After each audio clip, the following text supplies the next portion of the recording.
Welcome, ladies and gentlemen, to another broadcast of Paranormal Radio from the John DeVita Broadcast Center on the Windy City Hometown Entertainment Network. Today, Bob Trzeciak will be talking about a tribute to Richard Crowe and Bachelor Grove Cemetery, and his guest will be Len Dorman. So sit back and enjoy Paranormal Radio, and now here is Big Bob Trzeciak.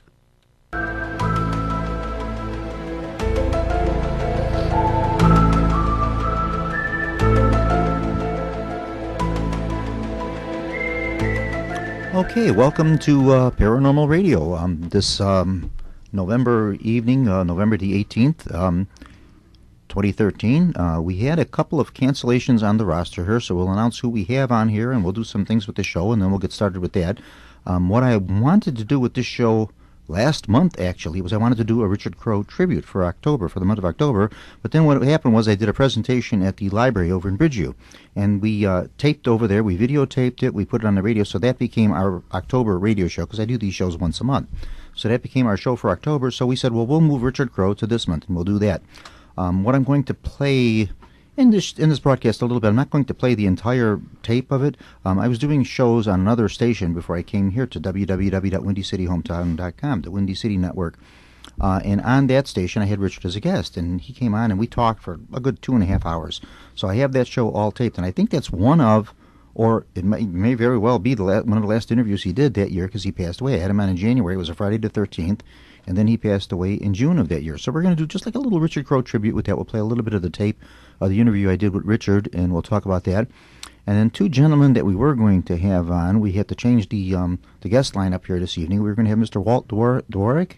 Walter Dvorak was going to come on, and I guess he was a good friend with Richard Crowe, and he did tours with him and everything. And we don't know. He just didn't show, so we hope nothing's wrong there, and hope it's not an emergency or something with that, because I know yesterday with these storms and everything, you don't know, maybe somebody had some trouble with their home or something, I don't know, heaven forbid. And then our other guest was Mr. Carl, how do you pronounce his name, Kochman? Carl Kochman. And Carl was supposed to come on too, and it's like twice we had scheduled Carl, and the first time he had to cancel out for work, which I understand completely, and then this time we don't know what happened, so we sent him a message, and we can't get a hold of him unless he's going to show up late. But not to be outdone, we have Mr. Len Dorman on, and his wife Gail, who doesn't say much, she just says hello and goodbye, and that's about it. And then I'm here, and we'll be blabbing away here for the hour, so we will carry the show without any trouble at all there, and hopefully in the future we can get the other two gentlemen back on with us. What I want to announce first is something that we're very proud of. The Des Plaines Valley newspaper, like I said, last month, October 24th, I did a presentation on the paranormal, just kind of general paranormal, at the Bridgeview Library. And John DeVita came with his assistant, Bob Holmes, and Mr. John Shakonda, and we had the whole crew out there and that, and they videotaped the presentation. They put that up on YouTube for us. You can listen to that if you go to YouTube and then just punch Paranormal Radio 10/24. You'll get that broadcast on there. And we got some newspaper coverage from the local paper where I live out in Summit Argo area there. The Des Plaines Valley News did some newspaper coverage on us, and they, in the story that they did on me talking about the paranormal there, they did mention our radio station, so we're very happy about that. And also, too, something I'm kind of very proud of is I'm going to be doing a column with them once a month. I did my first story with them last month, and I submitted my story for this month with them. I think that's going to be in this week's paper. Just once a month, I'm doing a little column on the paranormal with them. So I'm very happy about that. That's something that I'm real looking forward to. Just keeping the gospel of the paranormal going here. And thanks to everyone that showed up for the presentation last month. It was very nice. We had a good turnout with it. And they also, we had two girls. Well, they weren't little girls. They were like 12-year-old, maybe 11-year-olds. They came up and they had some questions about the paranormal and that, and they were into taping. And then afterwards, I did the little game show segment after we did the presentation. We did had them on for You Bet Your Life. I had them on with another couple, and we have to get their permission before we go to Comcast with this. They want to put that show up on Comcast, so we're real happy about that. But first, we have to get the permission of the girls' parents because they're minors. So we're looking for them, and Kathy McGann Otto over at the Bridgeview Library is working on that too because she thinks she knows them because they come into the library. So we're going to try to catch them. And then next week, Monday, I'm going to be back at the library talking again about the Kennedy assassination, and I'll see if they turn up for that, and then we'll get them there, and we'll see if we can get that going, and we can go on Comcast. So that's great for nice advertising for us here at WindyCityHometown.com. Okay, So much for the newspaper article. John, here, you could have this one. You put that in your file. That's the newspaper article there. That goes to you. Okay, like I said, we're going to do a Richard Crowe tribute here, a little bit about that. Richard, as everyone knows, my goodness, you can't talk about paranormal here in our area here. And, all of us that are doing this now and doing studying and research and, lectures, tours, whatever you want to talk about, he kind of pioneered all this. For many, many years, he studied this stuff, checked out all these stories and everything, and did all this. And then he started doing tours in 1972, I think it was, or 73, when he did his first bus tours. He started doing them, and he did them, Lord, almost up till the day he died. He was still running the tours till he passed away in June of what was that now? I hope I get the date right. It was 2011 or 12. I think he's been gone 2 years now. So I think that's right. 11. Yeah, he passed away. Yeah, I should know this. And so he was running the tours for a long, long time, and he did it before anybody else did. So we all owe a little bit of something to him in paranormal, because he can't put our area here on the map in paranormal. So we're going to play a little bit of that tape. Now, this is an old broadcast. I tried to block out any announcements or anything we had on there, because that was when I was doing my shows at WARG Radio over at the Argo High School. So any announcements or anything you hear on that are all from January of that year. So if we talk about the cold weather or something, it's kind of chilly tonight, too, for November 18th this year. You want to go ahead and play that, John? It's done on an old cassette here, and we're going to play a little bit of that interview, and then we'll talk a bit with Len Dorman and his wife Gail. We'll talk a little bit with them. I don't know. What'd you do? We're trying to get the tape running here. It's a cassette. It's on a cassette, right? Yeah, which are getting real hard to find. Yeah. Oh, and then don't forget, John, too. Tape the new show that we're doing tonight, too. Okay, we're working on it. I shouldn't talk. I had an 8-track in my car till 1978. 8-tracks are actually pretty good, except they were just so big and so awkward. Just made a real loud noise when they changed channels. Any luck, John? Just give me a second here. Okay, that's right. We'll just keep talking here. Yeah. Well, like I said, with us tonight we have Len Dorman, and Len is, I consider Len a paranormal expert, and he's been with us. You've been with us many. What have you been about? A half a dozen, 7 times already here with us. At least. Yeah, at least. Yeah, he's been with us here on the radio with us here, and he did my shows with me at WARG. We did that. Mm-hmm. A couple of locations we did for a while. They were doing locations at the Caribou Coffee Houses. We had a thing with them until they all folded up and went out of business. And Len's been with us for a few times here, and go ahead, Len. What do you want to talk about? Whatever you want. I'm going to just throw it to you here. Well, I could tell you a little bit about me meeting Richard Crowe. Go ahead. Yeah, talk about that. I was with a group, and I was begging and pleading the meeting before, because this was his John Dillinger event, if you remember that. Oh, yes, yeah. He did so many different things, yeah. Mm-hmm. He led a tour up there. He could not go into the biograph. Right. And a little thing about the biograph, in their lease, they have where they can never, ever show the Manhattan Melodrama movie. They cannot show it. The Chicago Police Department can lock their door if they ever show Manhattan Melodrama. They ever show it. Just in case you happen not to be familiar with the story, when John Dillinger was there the night he was gunned down, the movie he was watching was a gangster film, The Manhattan Melodrama. Yes, and I went up there early, investigated the alley where John Dillinger got killed. I also investigated the locked up Red Lion, which is just a couple of doors down, pub. Yeah. Mm-hmm. across the street from the biograph, and checked, did some video, shot some pictures of both sides of that place. Walked into the bar there. What is it, Lincoln Station Pub or whatever? Yeah. Walked in there, and the guy, of course, looked at me. He was checking everybody's ages. I can go in, right? He said, yeah, of age. He checked my bag, and it was going to hold it. And I said, where's Richard Crowe? He said, right there at the bar. So I was lucky enough to walk in there hour or two before was going to start going outside, and introduce myself to Richard Crowe. And we sat there and talked for 90 minutes. Oh, yeah, it was easy to do with him. Just me and him with a few drinks between us. Yep, it was very easy to do with Richard, yeah, especially if you're on a subject he liked. Oh, yeah, it was real good to go. Do we got that ready, John? Oh, okay, we're going to break away from Len for a minute here. We're going to play a little bit of the interview with Richard. Like I said, this is probably, I'm not certain exactly, 100% if this was the last interview he did. This would have been January 13th of the year he passed away. Then he passed away in June, so I don't know if he did any other interviews or TV slots or anything in between, from January to June. So if it's not the last, it is indeed one of the last he did. Okay, we're going to go ahead and listen to a little bit of that interview. I had to ask this one to one of my coworkers who's of Muslim descent, and I had to ask him what that was about. And he says, those are descendants of the Prophet Muhammad. There were 12 of them, just like there are 12 disciples of Christ, because I wasn't too familiar with that one. 13 is considered an irregular number. 13 seated, if you have a dinner party and you're having 13 guests for dinner, one of your guests is going to die. You never invite 13 people. 13 is a bad number. I mentioned that one time when I had 13 people with me at Bachelor's Grove and we had all kind of weird things happen. 13 is not a good number. And also, too, Black Friday. Now, they consider Black Friday good now because that's the Friday after Thanksgiving when all the stores make the money. But it shouldn't be Black Friday. It should be called Green Friday because Black Friday is bad. Black Friday, the stock market crashed.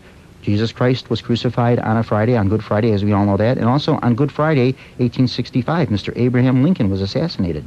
So, Fridays and Friday the 13th are not good. Now, in Spanish-speaking countries, the 13th of Tuesday is considered bad luck. They consider Tuesday the 13th, not Friday the 13th.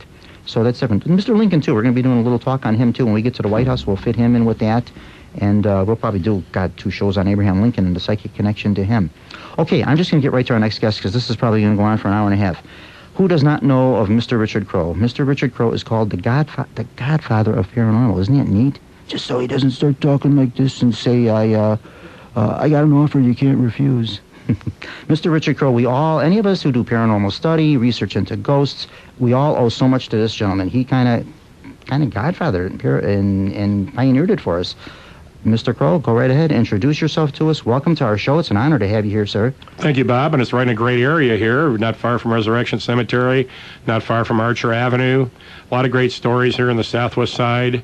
And great location here tonight. Yeah, we're real close to everything here. Gosh, where do I start with you?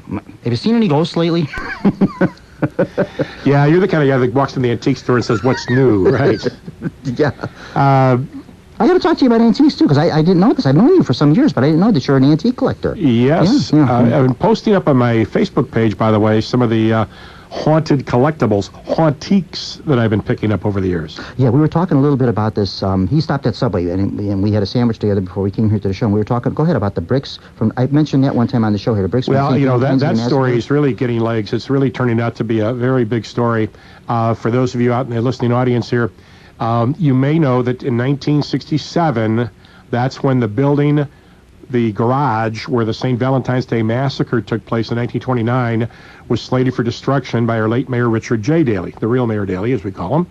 And when the building was torn down, that's when a man by the name of George Patey from Vancouver purchased 414 bricks from the massacre wall, bought those from the wrecker, shipped them out to his banjo bar, and after a short time went bankrupt. And that's when the whole story began, that having these bricks would involve a curse, bad luck, some kind of a problem here in your life. Well, one person, one story, perhaps coincidence. But it gets even stranger because it's not just one man, not just Patey. And by the way, Patey eventually died after putting the bricks that he had left on the internet, CaponeWall.com, trying to sell them for $800 a piece. Wow, He died before he completed that. And the remaining bricks are now in Las Vegas. Probably bad luck to some of the gamblers. And they're in Mayor Oscar Goodman's collection that are going to be in the new Mob Museum. It's going to open up in a year or two. What casino are those bricks in Las Vegas? So when I go, it will be a separate museum. Oh, they're going to have a museum. Separate mob museum, yes. Wow. Unlike Chicago, which shies away from its gangster past. Yes, we talked about this a few times here. Vegas is going to relish in that and attract more tourism. Now, my understanding on those bricks, you're the expert on this. You would know this. If you buy a brick that actually has the bullet holes in it, it's like a double whammy. Well, here's the situation.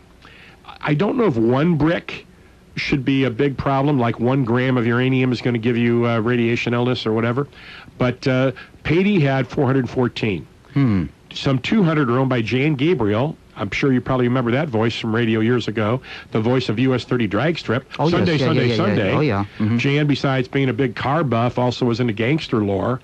And he got some 200 bricks. And he eventually died on a Sunday, believe it or not. It'll be 2 years ago. 2 years ago this week. Was it a Sunday? It was a Sunday. He left this world forever. And prior to his death, he dumped the bricks he had because he felt they were bringing him bad luck. Okay, that's 2 for 2. Maybe coincidence once again. How about 3 for 3? because the third person who had a large number of bricks, Mike Johnson, longtime bar owner in Chicago, who owned at different times the Ultimate Sports Bar and Grill on Armitage. Remember they had the boxing ring? You'd get drunk at the bar and insult somebody, go in the ring and knock your heads off. He owned O'Sullivan's, the triangular-shaped building at Grand in Halstead, which is featured in the movie Only the Lonely with John Candy, where they brought the corpse in for a drink, if you remember that movie.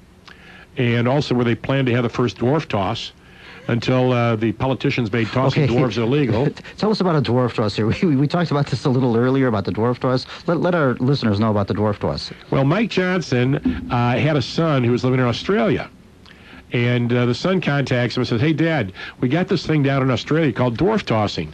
You pick up this midget and see how far you can throw him. Of course, it's a willing midget. It's not like it's something that you're doing, to be mean or nasty about it, be spiteful. And he was handsomely paid. So Mike thought that was a cool idea. So he flew this dwarf up from Australia. And they went so far as to paint the different distance lines on the side of the building. And they're all set to have this dwarf toss. It's getting substantial publicity here in Chicago. And that's when Neil Hartigan, the lieutenant governor at that time, rammed through legislation to make dwarf tossing illegal in the state. Now the man that was the dwarf, he was cool with this. He was going to let them toss him. He didn't care. Even better.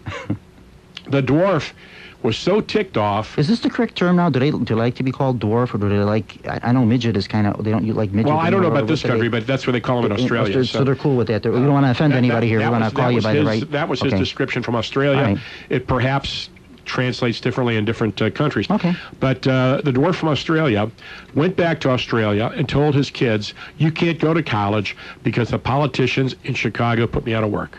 Ooh. So he was very, very upset. And how about those poor kids now deprived of a higher education because of some short-sighted political correctness on the part of a politician? Okay, so Mike Johnson, he acquired back in '67 just under 200 bricks.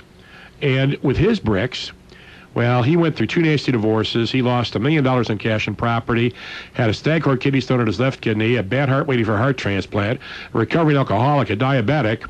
And he moved to Iowa in bad health, and he asked me to do him a favor, help sell those bricks. You just did a bad job of trying to sell these bricks. I mean, who's going to want, after all this, who's going to want these bricks? Let me tell you, people have been buying the bricks. Not in great numbers, but every few months, every couple months or so, I'll get another taker, and I'll pack up a brick and ship them off and insure it properly. But what's really interesting is, like I mentioned, people who had large quantities of bricks, the big three, Patey, Jane Gabriel, and Mike Johnson, they definitely seem to have had bad luck in their lives, which could be attributed to this. But a guy bought a brick in February last year, and just before Halloween, he's calling me up, accusing me of fraud. I said, fraud? He said, you didn't warn me that if I had a brick, I'd be cursed. I'm going, fraud would be if I sold you a brick that wasn't an authentic brick. You're going to have to print a little disclosure with these bricks and wrap it around them when you sell them. I said, fraud is not to sell you the authentic item. This was obviously authentic if you think you're cursed by this brick. So I said, look, here's the situation. I'm doing them as a favor for my friend Mike. So I will contact Mike.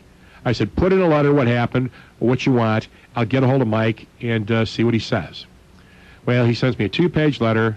His parents got cancer. He got a total out-of-control diabetic attack. Oh, my gosh. A tree fell on his house. Yikes. He lost his job. I think everything but his dog running away from home was listed in that 2-page letter. And I tried to get hold of Mike. And can't reach him. And I call the number that I had for him. And different people pick up the phone. And, you can always go to the internet, right, Bob? Oh, yes, definitely. You punch in the person's name and the word obituary after it, and, yep, Mike had passed on. Oh, boy, so there's definitely something to this curse with these bricks, then. Definitely this guy's screwed, because now who's he going to bring the brick back to? Okay, we'll see what happens now. So, but the point is, I really think that one brick shouldn't be a problem unless you are of such a mind bent that you're going to let that get to you. If I buy a half a brick, would I only get like a half a heart attack? I mean, if instead of I don't want the whole brick. Right. Speaking of selling, I'm going to sell something for Mr. Crowe. He doesn't know I'm going to do this, but I love to promote people, and I love to promote things that people are doing in that. Mr. Crowe's Brook. He's, in addition to everything else he does, he runs tours, he gives lectures, he speaks, he does What else do you do? I don't know. You make false teeth in your spare time? Good Lord. You just everything under the sun. Yeah, George Washington still owes me, right? Yes. He's also, we'll have to see if we can get a set of his teeth. They actually have a set of his teeth. I've seen him at in the Chicago Historical Society. Oh, they got him here too? Yeah, they had they got a set that are awful looking. Well, he slept everywhere, so he probably left some teeth behind sure once did. in a while, too. I think he slept at a house here in Summit somewhere, too. Anywho, Mr. Crowe's book. It's been in print for some time now. I've got my copy that I bought from him, and I know the year I bought this because he inscribed it for me. I got my copy from February of 2001. Good Ghost Hunting, Richard T. Crowe. It's called Chicago Street Guide to the Supernatural, and I've got the first edition, so some of the things in this have changed. We were talking about that a little earlier, because like Tito's on the Edge, the haunted, really creepy bar, which was the original Coletta's funeral parlor in... It's what 26 was on, in Wentworth. Right, it was on the edge of Chinatown. Now that was actually like the start of the Italian... Chinatown's huge now, yeah. Yeah, that actually took that over now, but that actually changed names a few times since this book came out. Where can they get your book if anyone's interested in purchasing it? Well, it's still available. You can get it off Amazon, I believe. You can go to bookstores, but you can also just go to my website, ghosttours.com, and you can find the information there and give me a call, and if you buy it from me directly, I'll give you an autographed copy through the mail. There you go. Okay. Let's see. Let me find something interesting in this book that we can point out. Hull House. We talked a little bit about Hull House last year, which is a good spot to go to. Block full of ghosts in Chinatown. Tito's on the Edge. There it is. Give us a little bit on that story. Well, it was Tito's on the Edge. Now it's no longer. Go ahead. You tell the story about that. It's your story. Right. It is a great location. It is a former funeral home. And many, many cultures believe that former funeral homes, or funeral homes for that matter, current, are bad luck and are full of ghosts. And this is certainly one of them. First of all, it's on the edge of it was the edge. Now Chinatown is much larger, but originally it was the edge of the Chinese neighborhood, Chinatown, and the 26th Street Italian neighborhood. I don't know, Bob, about your listeners, but I'm sort of divided. Who's more superstitious, Chinese or Italians? I think it's almost a draw. I could tell you that. I'm half Italian myself, and I'm half Italian and Polish, and Italians have a lot of... Italians are very, very superstitious. Oh, yeah. Mm-hmm. And so here you have a location which is a mixed clientele, a lot of Italians, a lot of Chinese, and but they all have a special regard for this place because it was the funeral home at one time. And it's owned by the Tito brothers. There's Russell, there's Johnny. Oh, they still own the building? Oh, yeah. Oh, okay. No, they don't own the building, they own the business. Oh, okay, I see. But the three brothers and Bobby, the three brothers own the place.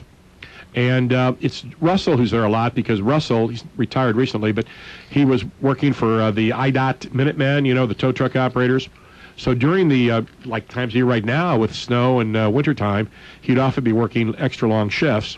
And right off the expressway there at 26th Street, right off the Ryan, he would just crash at his own bar and a couch there during the wintertime. So he wakes up one morning, or during the middle of the night, whatever, and he wakes up and he can't believe his eyes because he sees walking across the floor from the bar area. Now, this was a funeral home that's just been very slightly redesigned by having one wall partially cut away so a bar could be installed, and the stage where they used to have coffins is now the stage for music. And he sees this figure crossing towards the door, a figure dressed like a stereotypical gangster, trench coat, a hat, and all that. And he walks towards the door and disappears. Well, Russell's not 100% sure what happened. Is he just having a waking dream, whatever. He talks to his day bartender, Roseanne, about that, and Roseanne said, yeah, I've seen this ball of mist roll across the floor in that same area. So it's right where the coffins would be on display, and it's a figure headed out towards the door. And that's only one of many, many accounts that I've collected from the owners, from various patrons, and it's a 3-story building. Now, to my understanding, they have apartments up there, and no one stays there very long. Oh, that's what I was about to mention. Okay, here. All right, I jumped ahead on you. You've got a 3-story building, Bob, and you got the business on the first floor. You've got the bar on the first floor. Second and third floor are apartments. Now, remember, it's right next to Chinatown. And a lot of those who move in are what are called affectionately FOBs, fresh off the boat. And they think they're getting a good deal because the rent's cheap. Then they move in, then they find out why the rent is cheap, because the building is haunted. Wasn't this the same type of thing? Now, we're both of us are very big on New Orleans. Wasn't this the same thing with the LaLaurie Mansion and that? A lot of Italian immigrants moved in. The rent was cheap in the LaLaurie house. They moved in, and then they found out all the stuff that went on here. Right. They didn't stay there long, yeah. So if you're looking for an apartment to live in or something, and you're getting an unusually good rate on the rent... Check it out. There you go. Check it out first. There's a reason for that. For $200, so there's a reason that Corvette's only $200. Oh, yeah, there's something to this, yeah. It's cursed. Now, the place we're just talking about here, I've been to, I think a couple times with your tours. I went on a couple of your bus tours, and a few times on my own I've been there, and it is a very... If you want looking for a spot to go to get a drink and do a little paranormal studying on your own and see if you can pick up any creepy feelings, well, it's not Tito's on the Edge. What is the name of it now? Now it's called Ethel's Party. Ethel's Party, and then it was something else, too. It's changed names a few times. Changed names, right. And it was the Coletta Funeral Home. Originally. Until the mid-'70s. Right.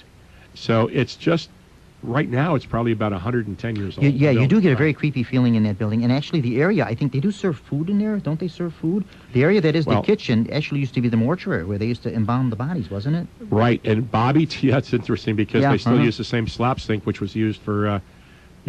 towards the embalming Mamma purposes. Mia, there goes my Italian coming up. But the thing is that Bobby Tito, one of the brothers, has studied the culinary arts, and he's an accomplished chef. So he does great sausage and peppers and other things like that. Okay, I'm just kind of flipping through your book here, and because I haven't pulled this book out in some years. I did it purposely just for you. And I brought this out, and I'm seeing the thing here about Frank Nitty's ghost, and there's a picture of Toys R Us over here in North Riverside. And I worked for Toys R Us. I worked at that store for 24 years. And let me tell you how many times I was back and forth across those railroad tracks, going to and from the mall. Oh, Frank Nitty's ghost now. I don't know if you're aware of that, too, but his ghost pops up in the mall now, too. Oh, I didn't know that. Ghost, his ghost pops up in the mall. He likes to go shopping now, too. So Frank Nitty shows up in the North Riverside Mall. This is a news story floating around in that, and I bring that up a few times. I never saw Frank Nitty's ghost. 24 years I was there, and let me tell you, I was by those tracks in every kind of weather imaginable, fog, snow, rain, sleet, hail, everything. Never saw Frank. And I usually parked my car. The telephone pole that you have pictured there where supposedly they see his ghost, that's where I used to park my car when I worked there. Never encountered Mr. Frank Nitty. Well, a good friend of mine, Mark Lavelle. Now, I don't know if you remember the old group, Bob. It's no longer around, called the Merry Gangsters Literary Society. Not familiar with them. And it was a group that would meet, and everybody had an interest in the 20s and 30s gangster period. Sounds like something I would be interested in, but no, I never heard of it. No. We might be bringing that back. I'll let you know if we do. Okay, yeah, that would be fine. Yeah, but one of the members, Mark Lavelle, he was very much into Frank Nitty. And he's the one who tipped me off about this first, that he would go out here, walk down that stretch of railroad tracks, parallel with the Toys R Us there, and that he would get this feeling of like dread and despair and melancholy that would overwhelm him right in the area. I got that feeling working at Toys R Us, especially during the Christmas season, but I never got up by the railroad tracks. But it would happen there because many believe that Frank Nitty took his life in despair after he knew he was going to be sent back to prison. The feds had a great case on him for racketeering. He had already done time at Leavenworth, and if you ever do hard time in a federal prison, you don't want to go back. Of course, that's before they became club feds like today. I won't get into anything political here for you, but you know what I'm talking about. Oh, yeah. Mm-hmm. But back in those days, like Leavenworth and places like that, of course, at Alcatraz, they were real hard cases, real hard places to do your time. Now, a couple of years back, I went to San Francisco, and I did not go to Alcatraz. That's like one of the most popular tours in San Francisco. Alcatraz, I think, is the most popular attraction out there now. Yeah, it is. Yeah, I went there, and I can't say I felt anything. I did the cruise thing, like where you cruise around it and you get off for a little bit and you go on Alcatraz Island and that. But many people were like taking pictures and stuff comes up in their photos and all this, and nothing for me. I get some of these things I pick up, some of these places I pick up things, and some I just don't.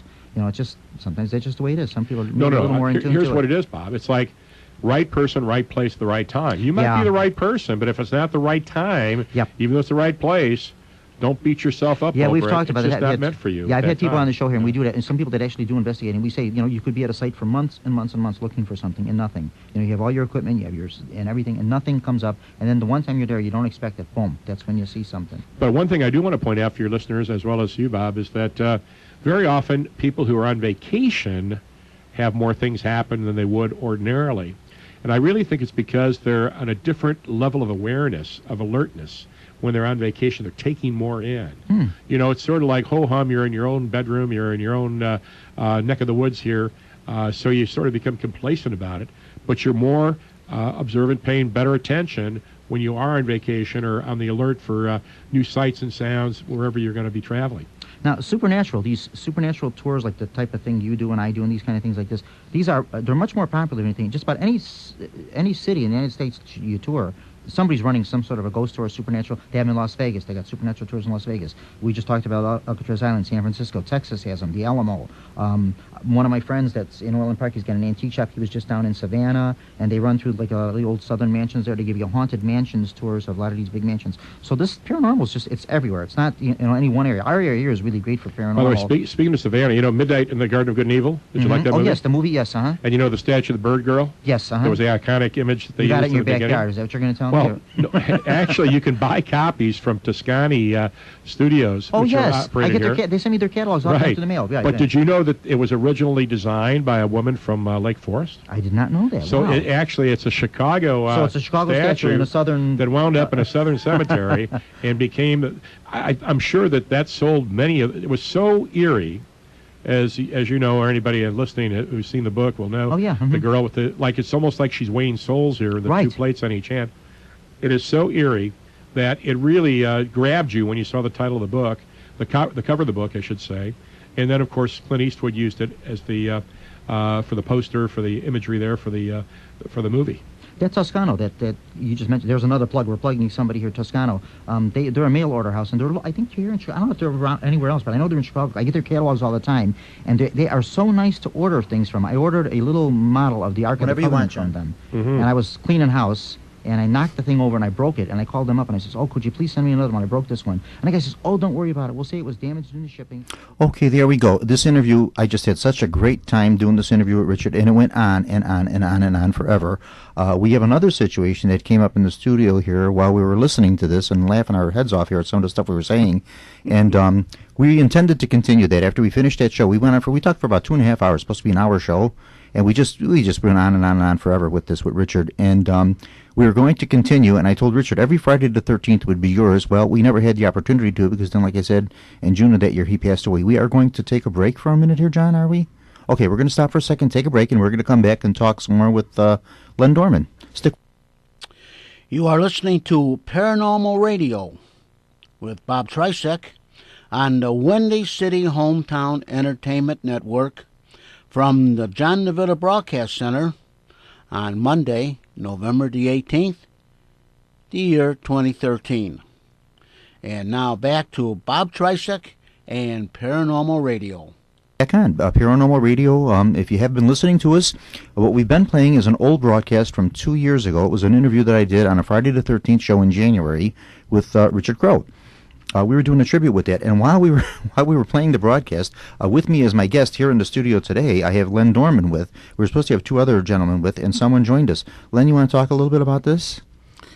Well, I kept being distracted to my left, your right. Mm-hmm. We were facing each other, and I just kept somebody was trying to get my attention. I kept looking, like, was I hearing somebody walk in the door? But with these headsets on, there's no way I heard anybody at the door. They could have screamed. I wouldn't have heard them. But then all of a sudden I got to looking, and there is still, it's my theory, I call it a heat signature apparition. I remember you talking about this before, but go ahead, explain that a little bit. And it's like, if you can train your eyes to look for it. You're looking for something invisible. You can look at a ceiling fan, and if you concentrate hard enough and try to focus your eyes on empty space, because it's not really empty, it's full of air, you can see the air moving around the ceiling fan and see the whole pattern of air distribution around the ceiling fan. Same thing with a light bulb. You can put a special 100-watt light bulb on a table and look above the light. Cover your eyes so your eyes are not blinded, and look above the light bulb, and you can see the atmosphere disturbed. Okay, so it's now what's going on? So now what's going on here tonight? There looks like a heat signature standing maybe about 2 or 3 feet inside the door to this room. Okay. Standing there looking at us. And I've seen a couple of flashes of solidity. Okay. Which means there is something there. I'm not just watching air move. Okay. While we were listening, we're sitting here with our headsets on and the mics, and we're listening to the broadcast, the taped interview with Richard. And Len starts glancing that way, and I thought it might have been one of our two guests, because we had two other gentlemen scheduled to come on this evening that didn't show, and I thought, well, maybe somebody's coming in late, they're walking in, and same thing, I did not hear anybody coming through the door or anything, but by the same token, I have to say, I'm not seeing anything here. I'm not seeing anything. I'm not in tune with this like you are. Right. Okay, so what are you seeing? Air movement. Like there's a temperature variation in the room over there. Okay. Now, I know the heater's on behind me, but I never felt circulation in here. Okay. And to have the same spot with the air moving. Now, while we're talking now, are you still seeing what you're talking about? Yeah. It's sitting right there. Okay. And occasionally, if I stare at it, I can see. Okay, this is radio, so what exactly are you seeing? It's like a light bulb's on the floor. A light bulb was on the floor. So causing the heat waves coming up. So you're just seeing like heat waves coming up, but not an actual image. But it's human shaped, okay, human sized. Okay. Of a rather tall person, where their head's very. You see where the panel wall is on the other side. Okay. With the door. Okay. The little white spot about the center of the door to the next room. Mm-hmm. Okay.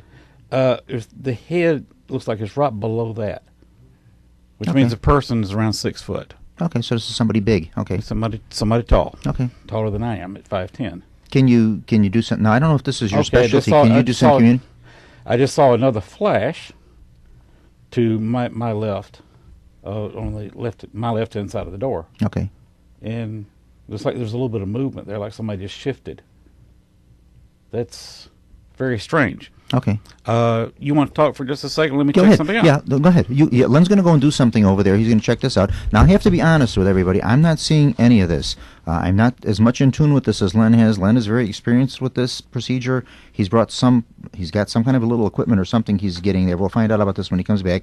And he left the microphone here, and he's over by the door doing something over here. We're going to find out what's going on, what he's doing. He thinks he's picking up on somebody. Somebody came in and visited us here. Like I say, now I'm not saying this, and you're entirely free to make up your own mind about this, what you want, but I will say this for Len. Len is a very credible person. If Len says there's something here, I honestly have to believe Len is not making any of this up. He's not that type of person. I know Len for a long time, and I don't think it. But then by the same token, like I'm saying, I don't see this. I'm not seeing it myself, so. But this has happened to me, too. I had this happen to me once before where I saw somebody and talked with them and nobody saw it. So this happens, Sometimes you're just not in tune with it. The other person is. This happens a lot. Okay, we're doing... What are you doing, Len? Shout. What do you got? Okay, what? Can you hear me? Go ahead. Yeah, I can hear you. And I just want to see over the radio what you're doing so people know what's going on here. Okay, this is a K2 meter. Okay, he's got something called a K2 meter. And I'm picking up... Okay. A reading. And he's getting reading on the meter.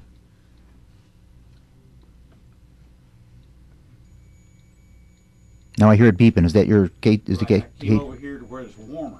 Okay. So it's warmer here under these lights. So what? But this is just basically picking up temperature. Is that what it's doing, or? That's what the tone is picking up. Okay. The light's picking up some kind of electromagnetic field. Okay. In this area. All right. And so we think we got a visitor here then, huh? I get over here. You notice the light stop. I get here, and the light is okay. Here. Down low, it cuts off. Now it should cut on when I'm close to the light. It should be on. Oh, there you go. Now we can hear you good. Okay. Okay, I hear it beeping away here. Changed because I had it close to the light. Okay. So this is a light. I see. I have to explain this because we're on radio here. This is a light sensitive device you're using. Temperature sensitive. Temperature and light sensitive, or temperature sensitive? The lights pick up an electromagnetic field. Okay. An EMF. The little gauge on top is picking up temperature changes. Can we get some information? Can you try to get a name or something out of who's over here? I don't know if this is your field of expertise. Can we figure out who's here? I'm picking. It's something is moved over here now. So it's coming closer to us. Okay. It's coming closer. Okay. Now over here, I'm picking up again heat in all these microphones and other electronic equipment will make the meter come on. It will? Yes, it will. Well, sure, because it's obvious. And if you move it closer to a light bulb is going to be hotter, right. So that will have an effect on it too. So I'm picking up. It kind of moved. Okay. It's taking a step backwards now. And you notice the temperature is different here than here. Now I don't, because see, I'm not over there. I'm over here by the mic, so I have to. Is indicating that. Okay. All right. And see over here, where I should be picking up a higher EMF, I'm picking up nothing. Okay. So whatever's going on is over by the doorway here, where we came in at. Of course, now here I'm picking up the freezer. That's understandable. But here I shouldn't be picking up anything. And again, over here I'm not picking up the thing. Okay. And here I am. So whatever. All right. So just it was here. It moved to here, and has now stepped backwards here. Okay. So what do we got out of this? You think it's a tall person? Somebody. Tall person. Pretty good stature here, like 6 foot. Pretty good sized. Okay. And of course, I'm picking up around the food. Okay. Again, this is radio. We have coffee. Yeah, we have a little table. We have a little table down here with coffee and some cookies that Len's wife Gail baked for us. She baked some cookies and brought them for us here. And we have a little table with that, and there's some water there and stuff. And so whatever this is by the food? It's by the food. Okay. And now I'm picking up a constant temperature change in this area. Okay. Which means I can feel the coldness on my fingers. So whatever it is. Your fingers feel cold? Yes. Come here, let me see your fingers.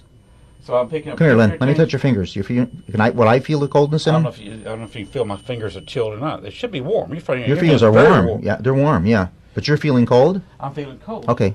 Over here, and now the temperature changes is evened out. Okay. Well, look at that. Okay. So there's definitely some activity going on. Whoever was here just left. Oh, so they left. Okay. Well. They just popped out. Okay. They just popped away. Oh my goodness. Okay. Well. Okay. I don't think we offended them. No.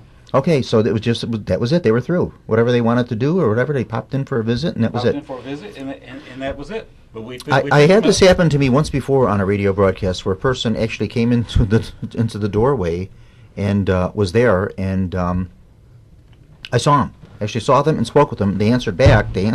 But you could see they do have this on tape, and all you could see is like a little movement, like a shadowy movement in the doorway. But when I was looking, could actually see the person. Like this was someone dressed in a dark suit with a tie, a white shirt, and the person was speaking to me like in a broken English. This happened to me, but there was only one other person in the studio with me at that time, and that person could not see it. And like I said, it didn't come up on tape. And we did tape the show just like I'm taping this show tonight on a cassette. And of course, nothing came up in the old cassette. But okay, is there any... now, I wonder if we could do this further to find out exactly who this was that came in, or if there's something we could do about this. I don't want to make any guesses here, because I don't want to leave any suspicion. Anything that's going to wreck your credibility with this. Yeah. Like I said, now, I did not see any of this or experience it. You did. I did. Yeah. And I backed up my... This is the way people investigate. Mm-hmm. You have a feeling. You see a motion, a flash of light, the heat moving where it should not be moving, a temperature change somewhere where there shouldn't be one. Okay. And then you take an electromagnetic field meter of some sort. I was using a K2 with an ambient temperature attachment to it, and was picking up an EMF field close to the cookies. Okay. Now, as I brought over here, I got nothing, and I thought this should peg the meter because of all the electronic equipment. We've got operating mics, we got electronic equipment back there, the whole station here. But when I brought it over here, I was picking up nothing. It zeroed. Okay. But when I go to the cookie, when I went to the freezer sitting over there, it picked up a little bit of field. Of course, you got the compressor running. Okay. And when we got it near a light, it was activated because of the electricity in the light. But there's nothing around the cookies that should have activated, especially standing away. And then to have it going off and then to suddenly disappear, like something just switched off. Okay, so whatever it was, it just left and that was it. Whatever it is came in while we were playing the Richard Crowe tape. Yeah, tape. Okay. I got a couple ideas here, but I just don't want to say them until I'm like 100% certain. I just don't want to say There's it. no way to be 100% certain. Yeah, There's I don't want That's impossible. Yeah, okay. But we were hearing the tape. We were all thinking about Richard Crowe. Yeah. Our own personal memories of him. Gail's met him. We had a lot of personal interactions with Richard. That was all great. Just maybe he stopped in to say hi. And Get some cookies. He may have some cookies. He may have stopped by and sampled the cookie. If we counted the cookies before we came in, maybe 1 or 2 are missing. Well, I ate one. They were good, by the way. I had one. I don't know how many were there, and I didn't see anything move. That's the thing. Sometimes you don't see now do people in the spirit world eat? That's a good question. I don't think they do. They do move stuff. We had one of the spirits from Bachelor's Grove follow me home one night, and went. Okay, now just one thing. I just want to make this clarified before everybody says you're all crazy. None of you're a bunch of full of hooey over there. You don't know what you're talking about. We're not saying this is Richard Crowe's spirit coming. No, we're not saying this. Not at all. That. He picked up on something, and like I said, I did not. I didn't pick up on any of this, so I'm not saying anything. I'm just relating an experience I had previously with something else that was kind of similar to this type of thing. But here, I have to say honestly, I did not pick up anything, but Len did. And right away, he's looking over there, and I could see this expression. There's something going on, and then of course he goes over there with his device and picked up all kind of stuff there. Yeah, I picked it up out of my eyes, and just a feeling that somebody was looking at me, trying to get my attention. Okay. And then they moved. They walked forward like they were checking us out over here. Took a step back to the cookies. And then while the meter was in the same spot, I was picking up a strong EMF field. But all you could see, you could just see like nothing. this heat figure type thing, and you know it was something tall, but you can't make out man, woman, you can't make anything out. That's all. You just know it was a tall figure. That's it. Okay. It was a figure. It was a good-sized, tall figure. Okay. And that's that. He walked in the door, walked this way, moved back to the cookies, and then completely popped out. Okay. All right. Well, I believe you, but okay. Yeah.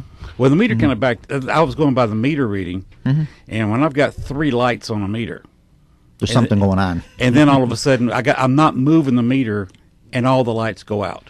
Now, some of these places that Richard was talking on this tape with, you do a lot of investigating at these at the Ethel's party. I was actually there the Friday before Halloween. Yeah. They contacted me and wanted me to do a little Halloween party there. Right. So the part of Halloween, I was the entertainment. I was there. We were supposed to have a costume contest. Did you juggle, or did you tell jokes, or what did you do? Actually, I said a couple of funny jokes. I'll be honest with you. Some I will not repeat here. But now, you guys, when you're there as the entertainment, you're not in the bar area. You have to go down into the cellar downstairs. Did both. Okay. I got everybody together upstairs and told them a little bit about the history of the things that appeared around the stage, including Russell's little experience that Richard was talking about. Then I took him downstairs in the cold room where all the bodies were kept. Okay. And I have been attacked in that room now 4 times. I remember you telling me that you were attacked down there. Yeah, but you keep going back. Huh? I had a long scratch. Now, normally, ghosts don't normally attack people. It's very rare, isn't it? It's very rare. Yeah, and you're claiming 4 times here. 4 times. Okay. Well, I'm not Italian, and I'm also from the South. So, I have very few Italian friends. Well, I'm half Italian. Do I count as half a friend? Yeah. Okay. and I'm also not Catholic, so I'm on the outside looking in with most of Chicago. I was actually born and raised a Presbyterian, and then converted to being a Southern Baptist. Okay. Neither of which is very popular here. In any event, I don't know what that's got to do with being attacked down in the cellar at Ethel's party. But I'm trying to make a connection here, but I just can't. One of the spirits doesn't like me. Oh, okay. But you think it's because of religious convictions? It could be religious convictions. It could be the mob was not popular in the South. No, it was not. The mob that stretched down south were evil people that were not liked by anybody. Well, let me tell you, a lot of bootleg. Well, maybe that's why they didn't like them, because the Southerners all made all their own hooch. They made their own. It was competition. They didn't want the bootleggers cutting in on their money. So, and then what they were doing, they were gathering the rum from the islands down in Florida, and shipping it up here to Chicago and New York or wherever. Yeah. But there's a spirit there that doesn't like me. There's a spirit at Ethel's that runs the whole shebang. Okay. And I have a theory about that. All this is theory. Yeah, it's just conjecture. Right, just what you're thinking. You know, a logical. You know what you're. Yeah, just what you're thinking. It is. Yeah. This is why Richard was so great. What you have to do, you gotta combine research. Yeah. In history, and then do your paranormal research based on historical documentation. See, that's what I try to do. And I try, like, if I get, if one person tells me something, like I got one story now, it's like a resurrection story, and it's something different. One person told me this. I says, okay, that's one person, and all right, I believe him. I never doubt anyone. They're sincere what they're telling me. But if I get like 2 or 3 people that start telling me the same type of experience, it's, okay, now I've got something I got to take a little more seriously, and this I need to investigate a little more. If 2 or 3 people are having the same experience, yeah, it's worth investigating. One, okay, I've got that on the back burner, but like you say, I don't doubt it, but if I do hear something else about it, okay, it's a little more serious now. Yeah. Yes.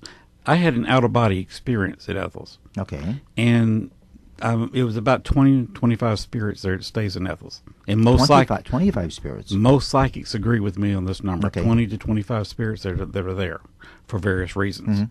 There's one child there whose family was completely wiped out on a wreck on the Dan Ryan, which is right in front of the bar. Okay. If you've been there before. Now, Ethel's closed in 70... No, Tito's. I mean, not. It was Tito's then. When was the Coletta Funeral Home? Yeah, the funeral home. Actually, in the mid-70s, wasn't it, or 79 or 70? They actually had kind of the place, rented out to themselves or whatever, because they owned the building. Right. To 95. But they no longer were doing. They weren't doing it. They moved most of that stuff to another location. But that's what I'm saying. So the last bodies that were waked in there are in the 70s, I believe. It was in the 70s. Okay. But technically, it was. So the Dan Ryan was there in the 70s for sure. Yeah, but there was a wreck just a few years ago. Okay. Where a girl's family was wiped out, including her, and for some reason, it was right in front of the bar. She apparently walked into the bar. Okay. And became attached there. Her name is Eleanor. You can actually go in and contact her. What I was kind of going for was maybe she was waked in there. No, No. This was after it was a bar. This is just about 3 or 4 years ago.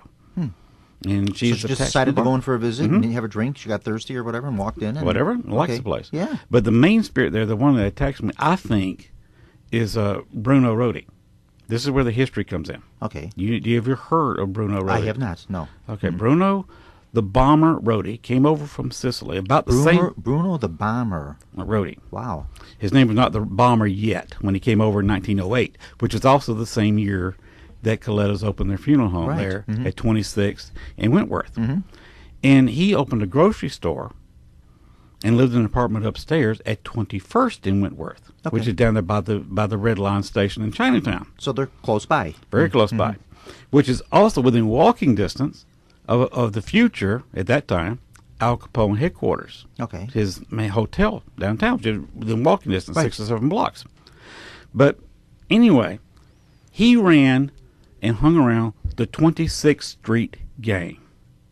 Okay. And yes, I did say 26th Street again. This was on the corner of 26th and Wentworth. Right, okay. Same street. There was a called them the 26th Street Italian Gang. And they became known as the Black Hands Gang. Well, the Black Hand was around for a long time. You had the Black Hand, you had the Mafia, and you had... Right, of course, the Black Hand Gang. Yeah. They are the ones that shook Black down Hands you were like Italians. forerunners of the Mafia. Right. They shook down you Italians coming over, got them jobs, and then shook them down for a cut. And when Al Capone left New York and came here, he took over the Black Hands Gang, which was a version of the 26th Street Gang. Okay. And, of course, Bruno was in this gang. He was running it when Al Capone took it over. He became one of 2 people that Al Capone went to when Al Capone wanted to reach out and touch somebody with a bomb. Ah, okay. That's why he became the bomber. Okay, so Rodi. now getting back to being attacked there, because we're getting close to the end of the run here.